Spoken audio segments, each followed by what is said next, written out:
What's going on YouTube? Uberman here. Today I'm going to give you a quick, very quick introduction into things to check for when you're buying a used car. Now, I want to start out by saying that it doesn't matter how experienced of a mechanic you are. No mechanic, I don't care if you take it to a shop and you pay them a ridiculous amount of money to do the same thing we're going to do here. No shop, no mechanic can guarantee you that the internals of the motor, transmission, or any other component on a vehicle is in good shape or going to last. But some of the things you can look for will help you get an idea of what condition the components might actually be in. So that's what I'm going to try to do, is give you a quick walkthrough of things that I look for when I'm buying a car. So let's get started. One of the primary things I look for is this. Okay, this is your coolant reservoir. Some cars will have an expansion tank like this one does. Other cars will have a radiator right here in this area. It's got the cap on it over here. Most GM cars, you're going to find it on this side. A lot of Chryslers, you're going to find it on this side. But this is a very important component to check. And I want to stress, you don't want to check this when the car is hot. You really don't even want to check it when it's warm. I like the car to be nice and cold before I attempt to pull the overflow or radiator cap off. So, very simple. You give it a good bit of pressure straight down and turn it until it stops, and you'll feel a spring. You should, unless the cap is worn out. Alright, you want to look at the cap. You want to look at the bottom, and I'll tell you what you're looking for. If you see an excess amount of buildup, a little bit of buildup is normal, especially if it's an older cap. But you're going to be looking for particulates or chunks of any kind of material around this gasket or around the gasket under here. There's actually two gaskets because this is a two-portion cap. There's actually a spring that relieves pressure. Once pressure in the cooling system builds up too much, this spring collapses and it allows the excess coolant that's building up from pressure, steam in essence, to exit through this hose here. So as you can see, absolutely nothing going on here, but a very thick buildup of any material along any of these gaskets or in these little pinholes here, anywhere in the spring on the side, will tell you that somebody has used a stop leak product to either repair a leak somewhere or to try to stop something more serious like an internal head gasket failure. The next thing you want to look at when it comes to the cooling system is take a look and see where the coolant is at. We have down here, see if I can zoom in just a little bit, we have a minimum mark, and further up here, probably a lot harder to see, but we have a maximum mark. Your coolant, assuming everything is in good working order, should be somewhere between the two. It can be at the minimum, it can be at the full, it can be anywhere in between. But if you see that your coolant is too much lower than the minimum mark, that might be cause for concern. Another thing you want to do is, if you can see down inside,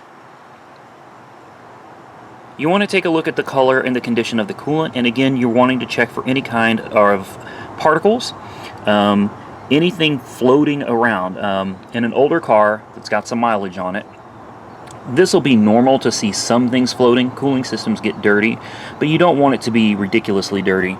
And on an overflow tank like this, these plastic ones, the color of the tank itself can tell you a lot about the condition of the cooling system. If it was neglected at any point in time, you will see, instead of a nice uniform color like this, it will be really dark.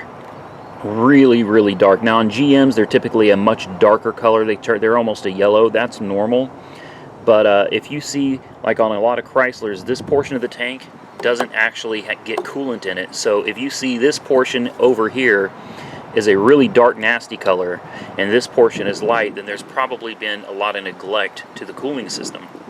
The cooling system is a very important part of every vehicle, and you want to make sure that your antifreeze inside, your cap, and around this edge in here, you just want to make sure that there's nothing that looks concerning to you. You should be able to tell there's chunks and pieces of stuff all over. Probably a good idea just to stay away from that vehicle altogether. To put it back on, there's little tabs on each side, and as you can see, there's grooves here. You simply match up the tabs with the grooves, good downward pressure, turn till it stops. Next we'll move on to power steering. Power steering is yet another important component to any vehicle that is equipped with it. A lot of cars have gone with electronic steering now. But yet again, we're going to be going over the condition of the fluid, because that can tell you a lot about the condition of the actual pump and possibly even the rack and pinion. So, you pull the cap, and what you're looking for is, again, color. You shouldn't have any thick buildup of anything in this reservoir, because even if it was leaking, stop leak for this hydraulic system does not consist of solid materials. And you're looking for a decent pink color, a reddish pink color. If you see a brown color, it's about time to do a good power steering flush. But if it's black, I would stay away from it, because you're probably going to be looking at some repairs in the future with either the rack and pinion gear or the power steering pump. Now here's another suggestion. This is your oil fill on your engine. Take it off and take a look inside and around. What you're looking for on this is any thick buildup or a really nasty gooey substance, or even a foamy substance that looks like water that's evaporating. That can be signs of a failed head gasket or a leaking head gasket. The next thing I do is I tend to look down inside. Now, without proper lighting, you're not really going to be able to see much inside of my engine, but what you're looking for in here is basically, it gives you a little bit of a glimpse inside of the motor. Again, you're looking for a lot of buildup, foaminess, just anything that doesn't look like it belongs in your engine.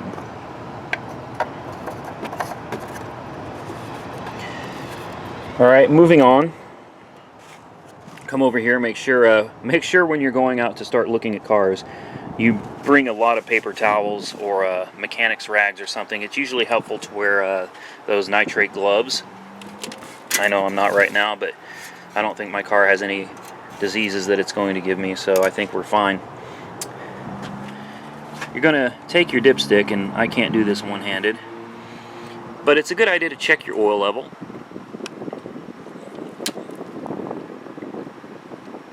Probably can't see it very well in here, but the two things you're looking at is the oil level and the color. Oil that's in fairly good condition should be a golden brown. If it's a much darker brown, then it's probably pretty close to being due for an oil change. And if it's a black, that means the oil has been neglected for a long period of time. And, you know, it might be something you want to stay away from if somebody hasn't been taking care of changing something as common as the oil. Then seriously, if you're not going to change your oil, what's the chances you took care of your cooling system or your power steering or your transmission? Okay, so in my opinion, checking the condition of the oil can give you a very good clue as to what the person that owns the car or owned it previously actually did. If they didn't change their oil, chances are they didn't maintain much of anything else.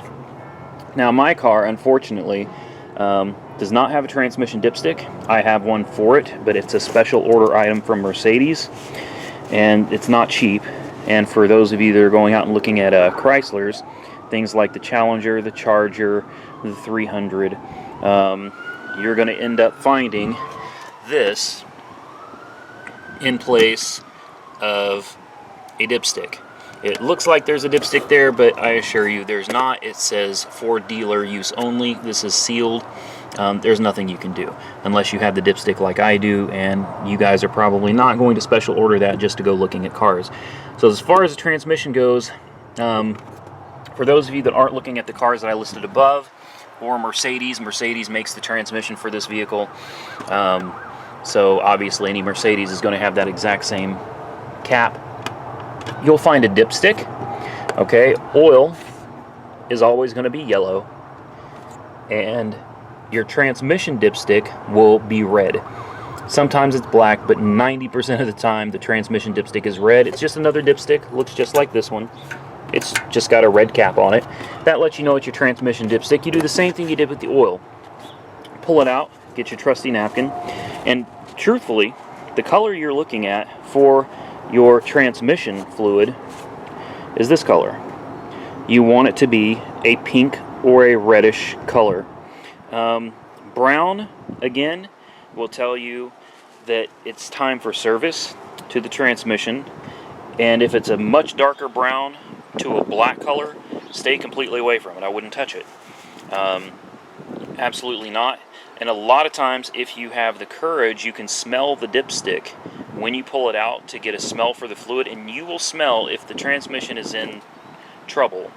You can smell a burnt smell to the fluid. And I can't really explain it any better than that, but you'll know when you smell it. If it's burnt, you'll understand exactly what I'm saying. Now, I'm going to go over one other thing when it comes to the power steering. I have already flushed all of my fluids have been completely redone. I don't mess around, I do everything. But some power steering fluids will be clear. So if it's a clear fluid, that's okay too. I didn't want to mislead you on that or have you freaking out later. Now, the next things to start looking for are leaks. And unfortunately, I don't know how good I'm going to be able to get in here with the camera, but you know, where your radiator hoses connect, do you see any trails leading down the engine, down your block? Just look around. Even if you don't understand cars, you know, find your big hose and just look around. Do you see any trails or any bubbling, any corrosion? You know, take a good look around the entire engine compartment. And a lot of cars have these ginormous covers, which makes it really difficult to see. But thanks to this thing called gravity, if you have a leak, eventually all leaks will lead to the ground. So the next thing you can do on most cars is climb underneath and take a peek for any wetness. Now, this car has what they call a belly pan. Giant plastic cover that pretty much covers the entire underside of the car. Helps with aerodynamics, helps with sound deadening. This is a perfect example. Okay, you see this trail right here? There's a trail of white stuff leading over here where you can see at some point it was dripping on the ground. Okay, that's something to look for. But as you can see on this car, this is dry, it's not wet, so it hasn't had an issue for some time. And that honestly wasn't even something that was wrong with the car. That's when I did my coolant flush. The coolant comes out of this hose, and some of it just dripped down. And if you look on the driveway here, you'll see a spot from it. So, but anyway, you're looking for any wetness, any kind of wetness. It doesn't matter what it feels like, doesn't matter the texture. If there's wetness under here, then something is leaking, and you probably want to stay away from it. And I don't know how good this is coming out, guys, but I'm doing my best here. But you know, look around. I've done a lot of work with the cooling system on this car to make sure that it was good to go. I don't mess around. So, you know, you're going to see some trails down my engine bay from where I've also degreased and power washed the engine and things have just dried. But as you can see, there's nothing wet under the car. Look at your suspension components. You know, I know there's not much you can do with it on the ground, but you can at least take a look at all of these bushings, like right here, the rubber parts, the rubber part right there. There's your rack and pinion bellow. Right here's your sway bar link going all the way up. You've got a torsion arm right here. Just get a good visual. You know, obviously if it's a used car, you're not expecting perfection. And you're not going to get it. No car. I mean, I've had new cars that have had to go back to the dealer because of, you know, a malfunction here and there. So it happens. But on used cars, there's going to be issues. It's just the way it is. Another important thing to look for is your tires. All right? Do they have decent tread?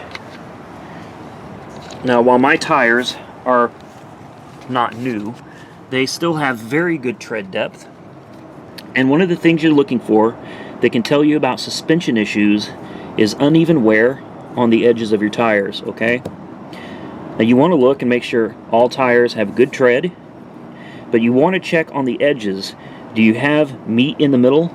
Maybe on the inner edge it's balding and you can see like where rubber has actually been peeled and missing. Same thing on the outside edge. If you've got a suspension issue, check both front tires, because it's usually the front end that has an issue like this because it's from a toe angle issue.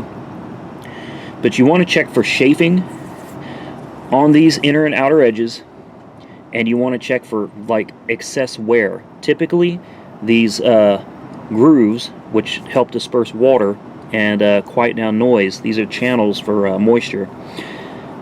Typically they should be even all the way out, every one of them. If you've got wearing more on one end than the other, then you have a suspension issue, and that's something to watch out for.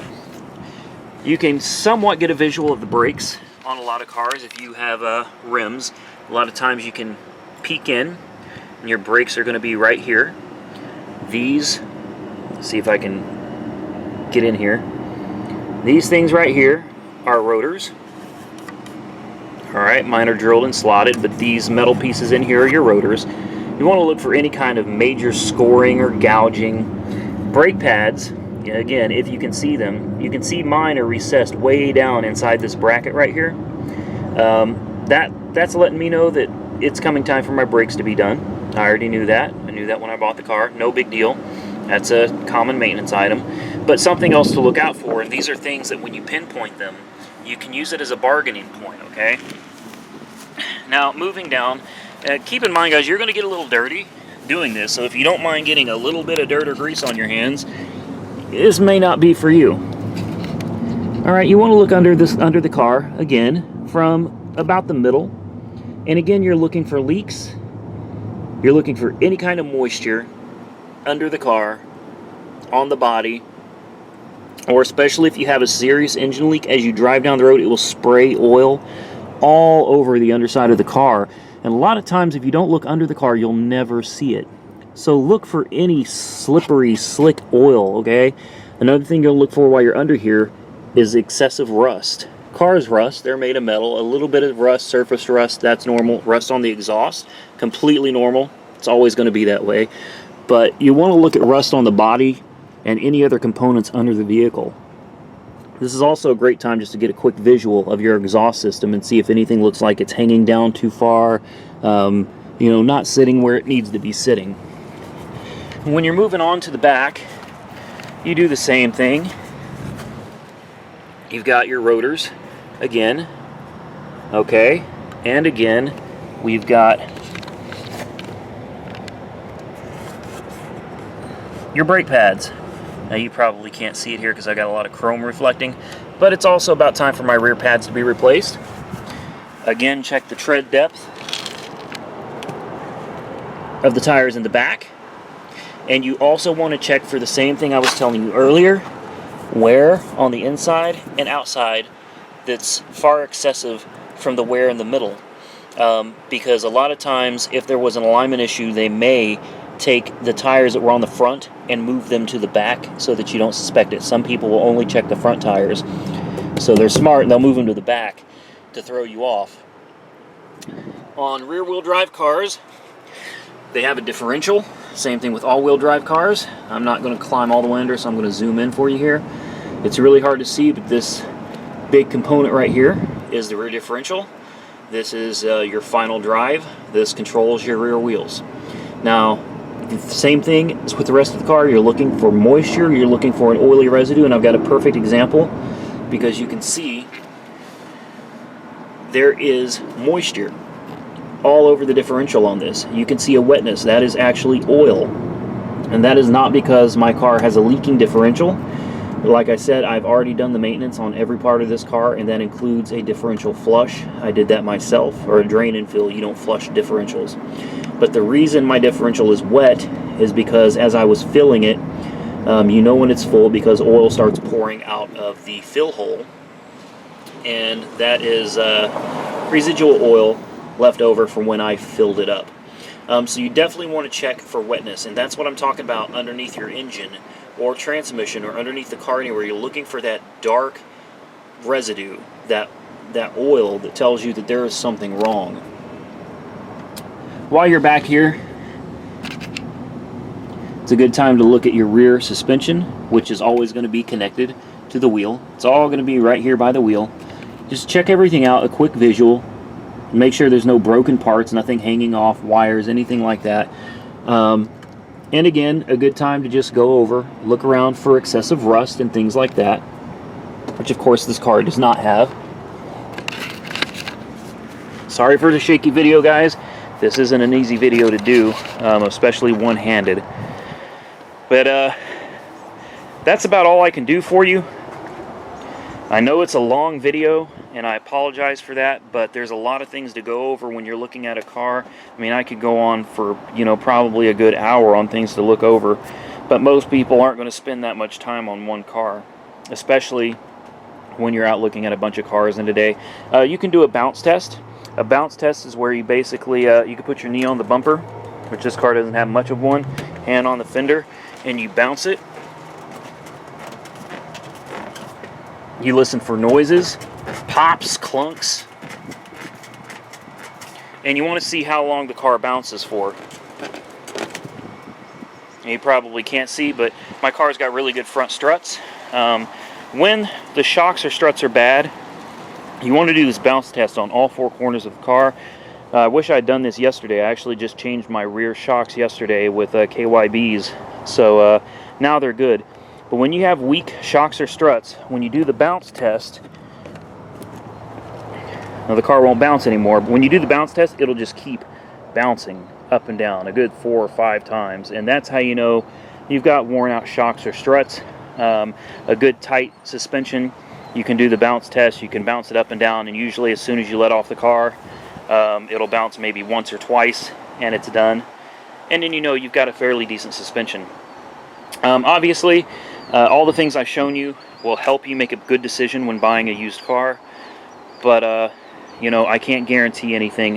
Hell, I can't even guarantee, anything could happen. Oil pump inside the engine could go out tomorrow. Water pump can go out without warning. There's so many parts that are required to make an engine run and a transmission shift that, even with all of these tools that I use to check suspension and engine components and power steering, transmission, even with all of that knowledge, you're just not guaranteed anything, guys. So if you can get a warranty within reason, get a warranty, and all the things I mentioned. If you find any problems with the car, if you're still interested in it, point this stuff out to the dealer and use it as a bargaining chip, okay? Use this to your advantage. I'm going to leave you with just a couple more suggestions. Walk around each tire, make sure they're all the same. Falcon ZX. You want to go around and make sure the tires match. Not that that's really a huge deal, but if a person took the time to replace their tires in sets of 4, that's another sign that they probably took good care of the car. And my last tip, check the windshield wipers. Check the windshield wipers to make sure they're in good condition and they don't have the plastic or the rubber tearing or falling off, because yet again, if somebody doesn't take the time to take care of small things like cheap windshield wipers or oil or tires, then chances are they are not the type of people that took good care of the car that you're looking at purchasing. Sorry for the interruption in the video, guys. Not sure what happened, but the video cut off right when I was at the end, and I was trying to tell you that if some of those things hadn't been addressed, probably just a best idea to stay away from the vehicle altogether. I'm going to throw in another suggestion. If the check engine light is on, or you've got anti-lock brake light, if there's any warning lights coming on, you may want to stay away from it. But if you're still interested, go ahead and go to AutoZone. They will do a free diagnostic check. Doesn't cost you anything. Just drive to your nearest AutoZone, have them run the codes, and they'll be able to give you a printout with the codes and the possible causes of the codes, so that you know what you're getting into before you purchase the car. Guys, this is all there is to the video. You can look at your belt. Serpentine belt, most cars have one serpentine belt. Take a look at it, make sure it's not cracked or coming apart. But there are so many things you could do. I don't have time to go into all of that. Obviously, if you're driving down the road and the car is clunking or blowing smoke, or overheating, or if it's pulling to the left or the right, or if you hit on the brakes and it vibrates the steering wheel, or you've got grinding noises. A lot of stuff is just self-explanatory. You don't want to mess with it. I hope the video was helpful for you guys that are out there looking at purchasing a newer car, a used car. Like I said, this is great for using at a dealer or even from a private party. And any issues you find can definitely be used as a bargaining chip to help reduce the cost of the car. I guess my last suggestion would be check the book value of whatever car you're looking at. Make sure you've got the right trim level when you're entering it into Kelley Blue Book or NADA if it's a dealer. Make sure that you know the trim level. Make sure you know what options it has and the correct mileage. And sorry, a lot of times dealers will price the cars over book value, and if you don't catch it, then you just pay too much. And if you do catch it, well, most people probably don't. So check the book value. Make sure that you're getting the car for reasonable value. Fair market value is what they call it. For a dealership, use NADA, and for private party, it's usually best to use Kelley Blue Book. Again, just make sure you're not overpaying for a vehicle. As always, guys, like, comment, subscribe, be safe out there, and Uber on.